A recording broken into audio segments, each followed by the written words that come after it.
Hello and welcome to Nationwide on the network service of the NTA. We thank you for joining us. I am Lydia Bassi. President Muhammadu Buhari earlier Monday had a telephone conversation with President Donald Trump of the United States. A statement by the special advisor to the president on media and publicity, Femi Adesina, says the telephone conversation from London was at the request of the American president. The statement adds that the conversation was cordial, with the two leaders discussing ways to improve cooperation in the fight against terrorism through provision of necessary equipment. It adds that President Trump encouraged President Buhari to keep up the good work and efforts made in rescuing 24 of the abducted Chibok schoolgirls, promising U.S. readiness to cut a new deal in helping Nigeria in terms of military gadgets to combat terrorism. President Trump also invited President Buhari to Washington at a convenient date. Also, President Muhammadu Buhari has expressed sadness over the death of Hajia Tsasalat Fika, the wife of former head of the Civil Service of the Federation, Dr. Adamu Fika, Wazirin Fika. In a telephone call from London to Dr. Fika, the president said the loss of such a devoted wife of many years was particularly a painful and challenging moment in the life of any husband. President Buhari explained that as a family man himself, he understood the depth of pain Dr. Fika was going through at this time, having lost a great and invaluable companion of many years, and that the deceased was one of the most devoted wives who was the pride of the nuclear family. While praying to Allah to grant the deceased eternal rest in peace, the president also wished Dr. Fika the fortitude to bear this enormous loss. Meanwhile, the federal government has reiterated determination for a new vision to restore growth and improve the narrative of the Niger Delta region. Acting President Yemi Osinbajo gave the assurance at an outreach meeting with the Niger Delta in Port Harcourt, Rivers State.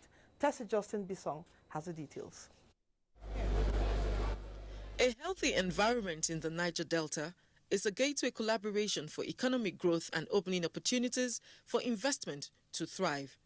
On this foundation, Acting President Osinbajo expressed federal government's determination to restore a healthy living condition and create empowerment program for youths and women in the area. Reacting to the concerns of the people, he criticized the increasing rate of crime in the region as it distorts development and gave assurance that consultative steps are underway to partner oil and gas stakeholders for rapid development of host communities. One thing that this government is determined to do is to change the current narrative of Nigeria merely being a country that exports crude.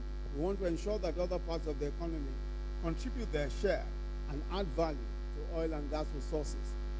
This is why we'll be ensuring that our refineries are up and running, while also encouraging the establishment of co-located refineries. Our petrochemical industries and fertilizer plants will similarly be boosted. We'll be relying on private sector investments to do a lot of what needs to be done to boost these sectors. Already, we have received several indications and several expressions of interest. We intend to pursue this vigorously in the coming months. The intention, of course, is to create jobs and opportunities for small and medium-scale enterprises along the value chain. People can only work and businesses thrive in an environment of peace. This is why the federal government is committed to continue the implementation of the amnesty program. Governor Nyesom Wike highlighted some efforts at restoring sanity to the state, with an urgent need for the expansion of the East-West Road to boost the needed development. For us, the process of achieving peace, progress and prosperity in Rivers State would be easier if all stakeholders, irrespective of political leanings, agree to work together towards actualizing the development options open to us with all sense of responsibility. Representatives of host communities also contributed. We urge that serious and urgent consideration should be given to the establishment of a concrete Niger Delta energy corridor. Government should take steps to solve the problem as highlighted in the 16-point presentation by. The outreach is part of federal government's continuous efforts in fostering growth and development. Tessie Justin Bisong, NTA News. The federal government is to launch a new FGN savings bond before the end of April 2017 to give Nigerians an opportunity to enjoy those benefits accruing to big investors in the capital market. The Director General Debt Management Office, DMO, who announced this at a media briefing in Abuja, appreciated the confidence reposed on Nigeria's economy through the oversubscription of the $1 billion Eurobond offer. Finance and Economy correspondent Cliff Ayoze reports. Between 2012 and 2017, Nigeria offered 3 Eurobonds, with the last $1 billion oversubscribed eightfold, thereby showing investors confidence in the economy. To give Nigerians a stake in the nation's economy, Debt Management Office, DMO, is launching an FGN savings bond, which opens investment opportunity with a minimum of 5,000 naira and a maximum of 50 million naira before the end of first quarter of 2017. Interest will be paid 2 times a year. And what type of interest will be paid? The interest rate to be paid will be fixed, but it will be competitive. And this will be announced by the DMO on the first working day of every month. The bond, which will be offered on the first working day of every month, gives investors 5 working days to subscribe at a competitive rate through stockbroking firms on the floor of the Nigerian Stock Exchange. The FGN savings bond has a 2 to 3 year tenure. Speaking on the $1 billion Eurobond, Debt Management Office Director General extolled the roles played by the acting President Yemi Osinbajo and Minister of Finance Kemi Adeosun to the success of the offer and assured Nigeria is on the path of economic recovery and sustainable development. The success of the Eurobond goes beyond the raising of 1 billion. The success is more important for us because it serves as a vote of confidence by the international community on the Nigerian economy. It serves as a vote of confidence and appreciation, acknowledgement, and recognition of the direction government is moving to address the challenges facing the economy. On why Nigeria chose the Eurobond option, he said every funding source has its limits and that no particular source can offer any nation all the money required to drive its infrastructure development aimed at wealth and jobs creation. In Abuja, Cliff Ayoze, NTA News. The Independent Corrupt Practices and Other Related Offences Commission, ICPC, is focusing efforts on corruption prevention of opportunity for corruption to thrive in the country. This was at the media parley, which also served as a platform to appraise its activities in the year 2016 and make projections for 2017. Olajide Bello reports. Corrupt Practices and Other Related Offences Commission, in fulfillment of its mandate of Section 6B and D of the Corrupt Practices and Other Related Offences Act 2000, is to vigorously pursue systems reform to deliberately and consciously shut the door against illicit activities. In addition, the parley identified the media as a potent force in shaping opinion and behaviors. While the full weight of the law must be brought against corrupt persons, it is crucial that, in addition, anti-corruption efforts must be focused on prevention through systems reform and reduction of opportunity for corruption. The media is apparently an agent of social justice, a role that should not be compromised no matter the attraction. Appraising the activities of the Commission in the year 2016, the ICPC chairman, Ekpo Intar, disclosed that 70 cases were found, 11 convictions secured, and 303 ongoing cases. So the anti-corruption process of ICPC is meant to address far more reaching economic processes that we expect than just running after people who have caused damage.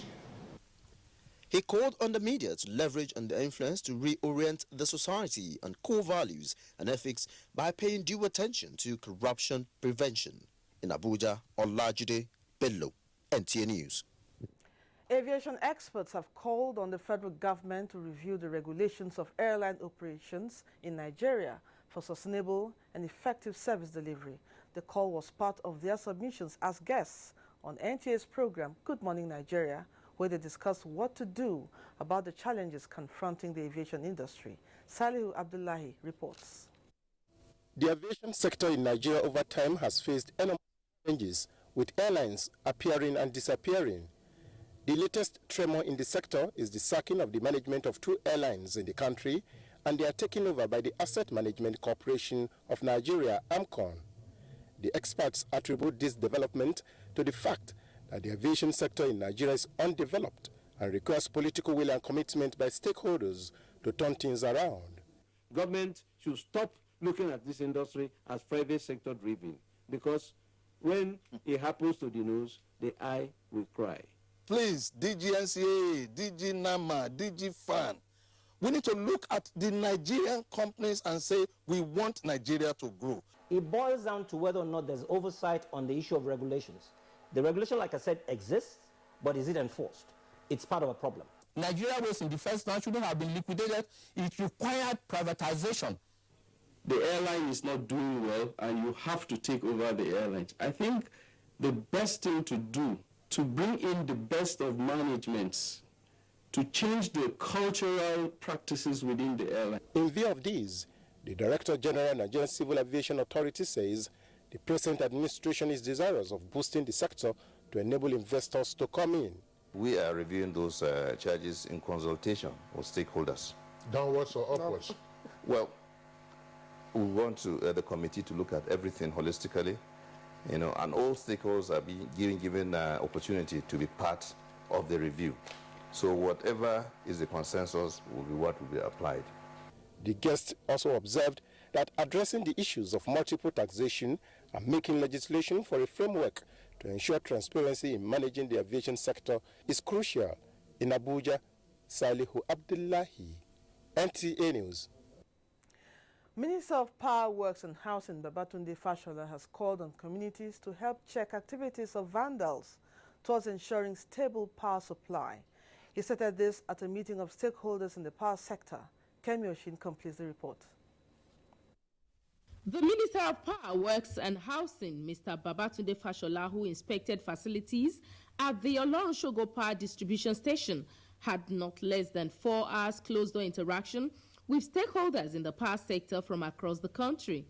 The motive was part of effort at ensuring stable power supply across the country. The minister enjoined electricity distribution companies to regularly share information with their consumers and community-based organizations on their challenges and efforts to ensure stable electricity supply. This, he said, will enable communities to take ownership of electricity projects and check activities of vandals, which has resulted in the loss of about 3,000 megawatts of electricity. 3,500, 3,800 we have been able to keep on the grid over the last few months. We will be assisted greatly if we can have the gas pipelines back, because consumers are more resistant to payment when they don't have electricity, and I will be too. A communique issued at the end of the meeting confirmed effort at ensuring stable electricity supply to the people. The communique also highlighted efforts to expedite action towards completing projects for effective service delivery. In Ibadan, Kemi Oshin, NTA News.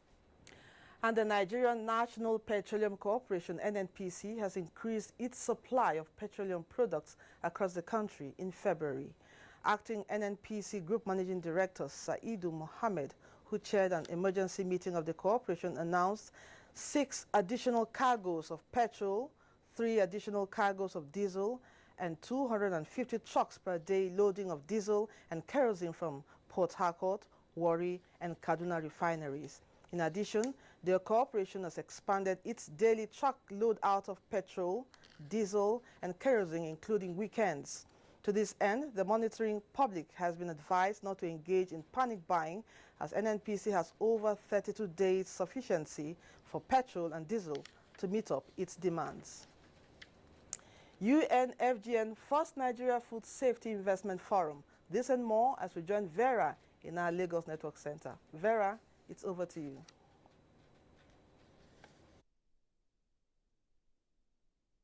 Lydia, this is Demola Adioye. Thank you and welcome to Lagos. The Comptroller General of Nigeria Immigration Service, Mohammed Babadede, has called on Nigerians to report any illegal immigrants working with them that are not documented. This is to help law enforcement agencies curb illegal activities of undocumented migrants. He said this during his visit to Nigerian Immigration Service Lagos Commands. Of recent, it has been discovered that most of the communal clashes and killings in the nation, especially in the northern part of the country, are often perpetrated by illegal migrants. In order to curb this trend, the Comptroller General of Immigration has embarked on a sensitization tour of commands across the country. For every Nigerian who gives residency to any non-Nigerians who has been with him or her in a hotel, a factory, as long as that is a place of residence, to report that person if such non-Nigerian person is registered. So the duty is not only on foreigners, it will be also on Nigerians. While speaking to officers and men of the service, he said the service is currently working on how to solve issues bordering on migration documentation, scarcity of passport pages, data system, as well as visas on arrival. We still have complaints. We try to get the best to get people this country, but give them based on needs. But I assure you, in the next, the Vice President director, under the directive of Mr. President, is handling this issue of scarcity. And I assure you, in the next 1 month or 2 months, we should be able to have enough players. The Comptroller General of Immigration also urged the officers to remain committed to their duties and assist government in making land and border operations responsive. We continue to build houses, give them uniform, so their salaries are being paid as at when due. So the welfare is important. This is a clear symbol that the government is interested in the welfare of many uniforms. The Comptroller General of Immigration used the occasion to inspect staff quarters for its officers at Seme. The aim is to motivate and provide conducive environment for the men. He also paid a courtesy visit on the Oba of Badagry to solicit the cooperation of border communities in tackling illegal migration. The National Conscience Party of Nigeria, NCP, has approached the Federal High Court, Lagos, over conduct of local government elections in Lagos State. The party is asking the court to stop allocation of funds to Lagos State from the Federation account following its failure to conduct local government elections, not local government areas. Following a suit by National Conscience Party of Nigeria, the State High Court had in 2015 declared the system of caretaker committees for local governments in the state null and void and ordered elections within 90 days. The state government appealed the judgment and has not conducted elections till date. In a fresh suit filed on behalf of the party by a human rights lawyer and activist, Ebo Olu Adegboruwa, is seeking a declaration that only elected officers are entitled to run the affairs of all local governments in the state.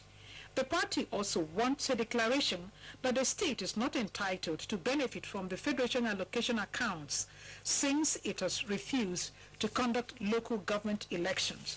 The party also wants the court to stop the state from distributing money accruing from the Federation account to illegal entities not recognized by the Constitution. Listed as defendants in the suit are the Attorney General of the Federation and the Attorney General of Lagos State. No date has been fixed for hearing of the suit. The case of former First Lady Patient Goodluck Jonathan against the EFCC and Skybank was adjourned till the 6th of March. She had filed the suit challenging the no-debit order placed on the 4 companies' accounts domiciled at Skybank, claiming that the accounts belonged to her. EFCC has frozen the accounts with more than $15 million. Counsels to both parties were in court in Lagos. Viera Chumuba, NTA News.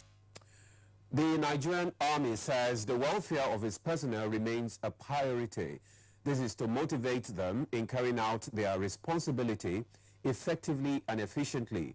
The Chief of Army Staff, who was represented, stated this at the West Africa Social Activities, WASA, held at the 81 Division of the Nigerian Army in Lagos. Ken Ebeluhe has the details. The West African Social Activities, otherwise known as WASA, is an annual event held at the beginning of a new year. It provides an opportunity for both officers and men of the Nigerian Army to unwind and relax from the usual military life. It also provides an avenue to take stock of the activities in the year and make projections for the new year in an informal setting. There were several performances to mark the day.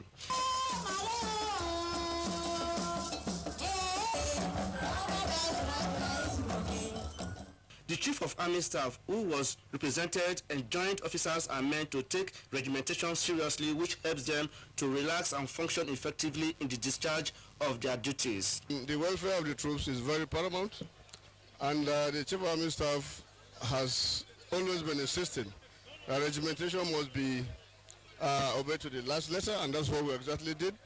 At the end of every year, officers and families come together and then celebrate all the good works they have done. They have been cooperating with the government of Lagos State. I will advise them that they should continue to do their job as it ought to be, as we continue to move Lagos State to the next level. The Chief of Army Staff also enjoined them to remain loyal and dedicated in defending their fatherland. In Lagos, Ken Igbeluge, NTA News. Well, that does it from Lagos. It's back to you, Lydia, for more on Nationwide. Good afternoon. And that was Ademola Adere from our Lagos Network Center. We apologize for that. Thank you, Demola. Governors in the Southwest have stressed the need to provide a common platform for social-economic development of the region. The consensus was reached at the regional meeting held in Government House, Ado-Ekiti. Kayinde Duro-Dola reports. Issues discussed at the meeting include approval of the reports of the last workshops on security, law and order hosted by the Lagos State Government held in September 2015. Also, the approval of the constitution of the Regional Technical Working Group on Southwest Integrated Infrastructural Development, the runabout on education development and advancement in the Southwest hosted by the government of the state of Osun in June 2016. The governors also agreed to address the declined moral standards and put in place structures to manage the loss of values and virtues in the society. Host Governor Mr. Ayodele Faroshe spoke on other issues. And working very hard on the economy of the region using the Downs Commission and Udua as special vehicle for driving this economic agenda of the Southwest. The governors said the region is indivisible, hence their meeting to foster unity and progress in the region. From the community rate, there is this high commitment to fast track the development of our region. So generally speaking, we are here for the development, socio-economic development of our people. We are all together working towards the same goal as a Southwest region. They were of the opinion that for regional integration to become a reality, politics must be set aside. In Ado-Ekiti, Kayinde Duro-Dola, NTA News. And from Mina, Director General, Nigerian Television Authority, Yakubu Ibn Mohammed, has explained plans to recategorize NTA stations based on prescribed number of transmission hours. He stated this in Mina while on an unscheduled visit to NTA Mina. Mukhtar Abubakar has the details. The unscheduled visit to the Nigerian Television Authority, Mina, by the organization's Director General Yakubu Ibn Muhammad was intended to inspect the station's equipment and interact with the management and staff with a view to strengthening the station. The DG, while commending the dedication and commitment of NTA management and staff, said most of the NTA state capital stations are almost on their nails, hence the need to work harder to uphold the NTA's slogan, "You can't beat the rich." It requires commitment and doggedness, on the part of every staffer of NTA. And I can assure you that I have every confidence that in NTA we have the people who are capable of taking NTA to the next level. Considering the strategic nature of Niger State and proximity to the Federal Capital Territory, the DG called on stakeholders to support the NTA Mina station to serve the government and people of the state better. He, however, pledged to support the station with a generator, saying his administration will not compromise staff welfare. On the issue of digitization, the DG reiterated commitment towards the switch over in June this year and the plan to recategorize NTA stations nationwide to enable them operate based on their capacity and resources, as well as ensure effective service delivery in the country. There are stations that are better off in terms of equipment. There are stations that are better off in terms of internally generated revenue. So you cannot, lump every NTA station into one category. You have to be realistic. You study the environment in which a station is located, and then you categorize accordingly. Earlier, the general manager, NTA Mina, Mukhtar Abdullahi, expressed pleasure with the DG's visit, saying it will give the management and staff a sense of belonging and encouragement. In Mina, Mukhtar Abubakar, NTA News. Everyone carries the internet in his or her pocket, yet radio and television remain the primary way people get information in an emergency. So when a disaster knocks out power and takes down cell services, you are going to need a radio to know what is happening around you. Joseph Johnson in this special report examines how radio has influenced people as Nigeria joins the rest of the world to mark 2017 Radio Day. Adejo Benjamin, an Abuja resident, is a regular radio listener, but he is not using a transistor radio, rather his phone, which he describes as handy anytime, anywhere. This one always gives you news anywhere you are. As you can see now, the way I'm listening to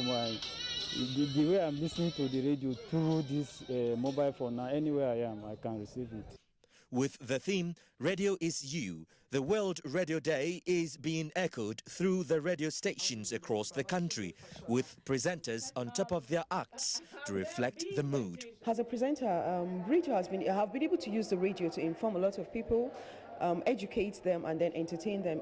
As marking the day, a human rights radio was inaugurated in Abuja. Contributors commended the efforts of the founder and promised to give necessary assistance. We are going to use this platform to support humanity, irrespective of religious, ethnic, tribal, or whatever difference.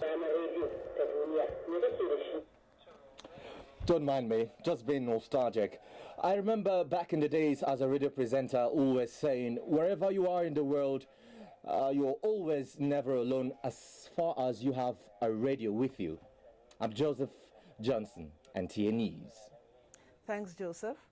National Youth Service Corps, NYSC, in Nasarawa State is to partner with the state government in entrepreneurship and vocational skills acquisition in order to empower Corps members to be self-reliant. This came to the fore as the scheme dispatched over 2,000 Corps members to various parts of the state for the one-year mandatory service.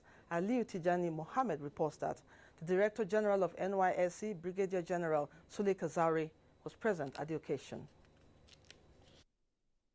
The new initiative by the NYSC to engage Corps members in entrepreneurship development is part of government deliberate plan to make the Corps members self-reliant and employers of labor after the service year in view of the growing number of unemployed youths. Nasarawa State Deputy Governor Silas Agara, who represented the state governor, stated that government has entered into partnership with Institute for Technical Education in Singapore for training of youth in various skills acquisition in the state, in addition to the establishment of more skills acquisition centers for entrepreneurship studies, which he encouraged Corps members to key into the initiative during their service year in the state. It's my hope and expectation that you will apply the lesson learned to develop yourself, your host communities, and indeed the overall development of the state and the nation at large. Nasarawa State Coordinator of NYSC Zainab Issa, while addressing Corps members after the successful completion of the 3 weeks orientation exercise for the 2016 Batch B Stream 2 in Kefi, encouraged Corps members to take advantage of the various initiatives of the scheme, as provided to be self-reliant rather than focusing on white-collar jobs. These Corps members have been posted to all nooks and crannies of Nasarawa State, where they are expected to leave indelible marks in the lives of their host communities by carrying out projects that are of direct bearing with the needs of the people. In Lafia, Aliu Tijani Mohammed, NTA News. Chairperson, National Assembly Primary Healthcare Revitalization Support Group, Toyin Saraki, says an efficient and effective healthcare system is one that can cater for a large portion of the health needs of the people and close the gaps in accessibility as much as possible. She stated this at a meeting with health development partners. National Assembly correspondent Ifeanyi Ezumba reports. The meeting is to take stock of their progress and plans ahead to strengthen health-related systems. Chairperson of the group, appreciating development partners for joining them, stressed that they seek inclusion of the Basic Health Care Provision Fund in the statutory transfer as generated from at least 1% of the Consolidated Revenue Fund. This is the right of every Nigerian citizen to get decent, quality health care available to all, easily, measurably, with an impact that they can feel in their lives. How do we, through advocacy, through persuasion, through moral suasion, how do we get more funding for health sector, especially primary health care? So what we need to have to do is sit down with them and craft what will rescue the health sector in Nigeria. Representative of the Federal Ministry of Health and Development Partners made their contributions. With this renewed zeal, we will be getting towards our desired target. That the funding of the health budget lines would be a significant step forward towards the health of all Nigerians. The Primary Healthcare Revitalization Support Group is moving on with advocacy visit to National Assembly. In Abuja, Ifeanyi Ezumba, NTA News. From Yobe State, the United Nations High Commission of Refugees has donated the first batch of 9 million naira to 300 returnees to rebuild their homes in Gujba Council area of Yobe State. The beneficiaries had earlier received construction materials from the commission. Hussein Mohammed Isa reports. Yobe State government has put the estimated figure required to build Boko Haram affected communities in the state at 20 billion naira, a figure which they say is high for the state government to shoulder alone. This prompted the federal government and international agencies such as the United Nations High Commission on Refugees to intervene in the reconstruction agenda of the state government. The UNHCR earmarked a total of 9 million naira to be distributed in batches to the 300 returnees of Gujuba local government who benefited from the donation of construction materials as part of financial assistance to fast-track the rebuilding of their destroyed communities. In the first batch, each of the beneficiaries went home with 15,000 naira and are due to receive the outstanding balance of 15,000 naira in subsequent time. Some of the beneficiaries who spoke to NTA News applauded the UNHCR for coming to their aid, saying they could not have rebuilt their homes if not for the intervention from different humanitarian agencies. From Bunyadi town, Hussein Mohammed Isa, NTA News. You can watch this news online via the NTA mobile app, which you can download on your Android device at the Google Play Store or at the Apple Store if you use devices with iOS. And this is Nationwide on the network service of the NTA. Let's pause for some messages. We will be back shortly. This is a happy moment for me and for all Nigerians. Amina Ali Nkeke, the first Chibok schoolgirl to be rescued in the renewed onslaught against the Boko Haram insurgency. Amina's rescue gives us new hope. Federal government has formally received the 21 abducted Chibok girls. These dear daughters of ours have seen the worst that the world has to offer. It is now time for them to experience the best that the world can do for them. Government will sustain the effort until all the remaining girls return safely.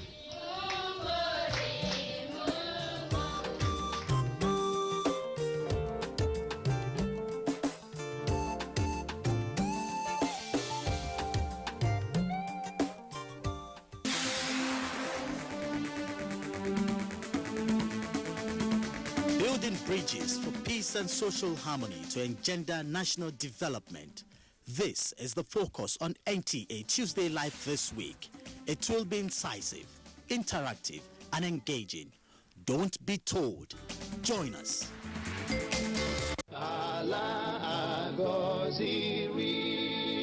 The Abia State Governor, Dr. Okezi Ikpazo, heartily welcomes the Southern Governor's wives to Umuahia, the Abia State capital, as they hold the 4th quarterly conference. The wife of the Governor of Abia State, Mrs. Nkechi Ikpazo, will play host to her counterparts from the Southeast, Southwest, and South-South Nigeria, who will converge at the International Conference Center, Umuahia, Abia State capital, from the 15th to 17th of February 2017. While in Abia State, under the platform of Southern Governors' Wives Forum, SGWF, the women will brainstorm on women development issues, upliftment of girl child, and how to support the governors of Southern Nigeria to build our nation and make Nigeria one unified country of love and hope. Our dear governors' wives, you are welcome. Una Abiala.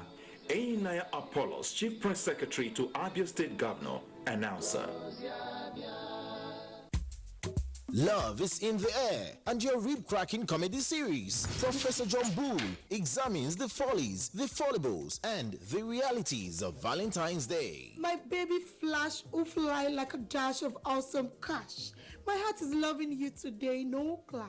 I'm here to take my baby out for a bash, man. It's Valentine. We're going to wine and dine, man. What is love to Carol? If you give Carol this thing, he will insult you. You know nothing about love. You must not shop some things to buy there. What is love to Professor John Bull? Love is like a fire. Handle it well, it can light up your life. Handle it carelessly, it can burn you to death. Find out how love swings in Be My Vow episode of Professor John Bull. The love I get for you, even me self the fear. Samu, as you are strong, you don't love girl like that. Professor John Bull, laugh like never before. Over and out. Brought to you by Glow. Welcome to the new speed of life. NTA Properties Investment Company Limited, a subsidiary of the Nigerian Television Authority, specializes in creating comfort in all areas of life, such as real estate investments, that is, land, houses, and office spaces, mass leasing, savings and loan scheme, household items and car loans, and so much more. Other information and entertainment. And that's the much you can take on Nationwide. We now go on a live broadcast as the acting president visits Imo State for a stakeholders meeting on sustainable development in the Niger Delta region. Enjoy it.